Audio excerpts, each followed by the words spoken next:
Hi guys, I am Swapnaja Sharma and welcome back to my channel. जिस हिसाब से Thursday को मैंने बोला था कि अभी मंथली एक्सपायरी हो गई है और हो सकता है कि हमें करेक्शन अब देखना शुरू हो जाएगा, सो जस्ट बी कॉशियस।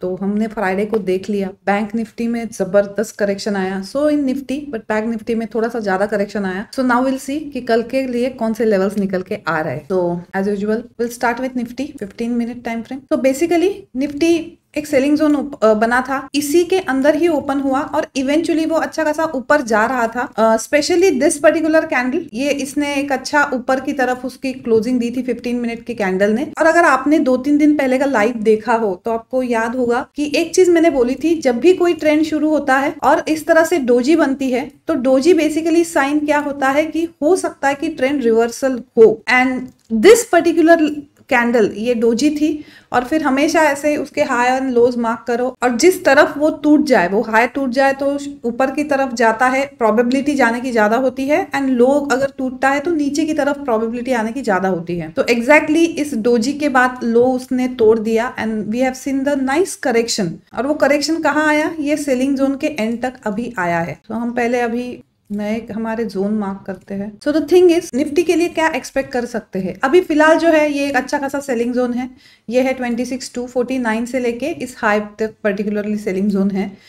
उसका जो अच्छा सपोर्ट है निफ्टी का, वो अभी भी 26,034 के आसपास आ रहा है। ओके, तो अगर कल तीनों सिनारियस के बारे में बात करते हैं, सबसे पहले गैप डाउन ओपनिंग होती है और इस पर्टिकुलर लेवल के आसपास ओपनिंग होती है तो हम बिल्कुल एक्सपेक्ट कर सकते हैं कि यहाँ से एक बाउंस आ जाए, क्योंकि हमने यहाँ से एक अच्छी बाइंग आते हुए देखी है प्रीवियसली। सो लेट्स सी कि 26,034 के आसपास ओपनिंग होती है तो बाउंस एक्सपेक्टेड है।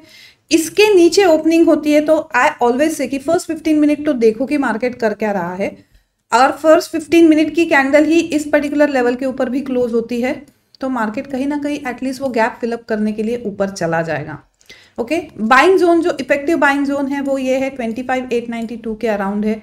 यहां से भी हम बाइंग अपॉर्चुनिटी ढूंढ सकते हैं। गैप डाउन की केस में भी बाइंग अपॉर्चुनिटी ढूंढ सकते हैं from this level. Flat opening होती है, फ्लैट ओपनिंग के बाद सपोज फर्स्ट वो ऊपर जाता है तो यहाँ से फिर से हम सेलिंग अपॉर्चुनिटीज ढूंढ सकते हैं। और फ्लैट के बाद यहाँ पे आता है ओपनिंग होके तो यहाँ पे फिर से हम as I said earlier buying opportunity बिल्कुल देख। In case of gap up opening then again the same strategy. Gap up opening के बाद कितना सस्टेन होता है और अगर नीचे आता है तो ये again this area can act as a support. So यहाँ से फिर से कोई बाइंग अपॉर्चुनिटी है क्या वो देखना पड़ेगा, बट नए लॉन्ग्स अवॉइड करेंगे if it is a gap up opening. एक बार ऑप्शन का डेटा देखते हैं। ऑलराइट, अभी जो एक बेस समझ में आ रहा है वो 26,000 पे बहुत अच्छी पुट राइटिंग हुई है। बाकी सब 26,200 पे स्ट्रैडल है एंड 26,400 जो है अभी फिलहाल वहां पे कॉल राइटर्स ज्यादा है, 26,500 पे कॉल राइटर्स ज्यादा है। सो 26,400 500 मतलब ये सब लेवल पे यहाँ पे अब कॉल राइटर्स थोड़े ज्यादा है। 26,000 के आसपास मतलब ये जो लेवल है जो मैं बोल रही हूँ कि यहाँ से भी बाइंग अपॉर्चुनिटी हम ढूंढ सकते हैं, यहाँ पे पुट राइटर्स ज्यादा है। सो अगर इन case of gap down opening बिल्कुल भी मेरा जो बायस रहेगा वो बिल्कुल पॉजिटिव रहेगा। Will see bank Nifty. Bank Nifty में हमको बिल्कुल फ्लैट ओपनिंग मिली थी इस पर्टिकुलर सेलिंग जोन के नीचे और इस पर्टिकुलर बाइंग जोन के ऊपर यहाँ पे सेलिंग मिली थी। क्योंकि अभी मेरा ऑप्शन सेलिंग का बैच भी चल रहा है और हमने यहाँ पे क्या किया था, स्ट्रैडल ओपन किया था कंसिडरिंग कि ये यहाँ से जाएगा तो रेजिस्टेंस लेके नीचे आएगा और ये यहाँ पे जाएगा तो एक सपोर्ट लेके ऊपर आ जाएगा करके स्ट्रैडल ओपन किया था।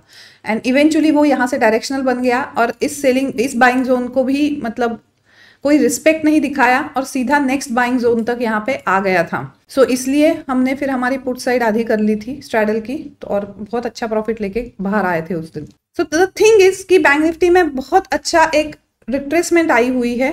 Now what next? तो सबसे पहले हम हमारा लेवल्स एडजस्ट करते हैं। इन case of gap down opening और अगर इस पर्टिकुलर लेवल के पास हमको ओपनिंग मिलती है तो यहाँ से बाइंग अपॉर्चुनिटी बहुत अच्छी है।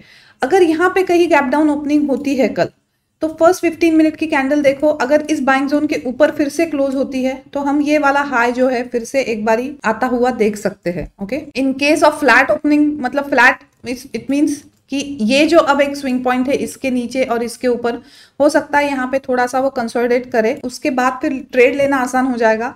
या तो नीचे की तरफ वो ब्रेक देता है तो ये वाले टारगेट के लिए और यहाँ पे कोई बाइंग अपॉर्चुनिटी देता है तो बिल्कुल इवेंचुअली इस वाले टारगेट के लिए, इस जोन तक के टारगेट के लिए हम प्ले आउट कर सकते हैं। सो मोटा मोटा point is, in case of gap down opening wait for the long opportunity, and in case of a gap up opening आप शॉर्ट की अपॉर्चुनिटीज देख सकते हो। बाकी इन बिटवीन मार्केट ओपन होता है, फ्लैट ओपन होता है, तो कहीं एक पॉइंट पे जाने का वेट करो, फिर वहां पे देखो किस तरह से ट्रेड आपको मिलते हैं। So that's it from my side. अगर आपको ये एनालिसिस यूजफुल लगता है तो don't forget to like it, share it and subscribe it. So good night and have a nice trading sessions ahead.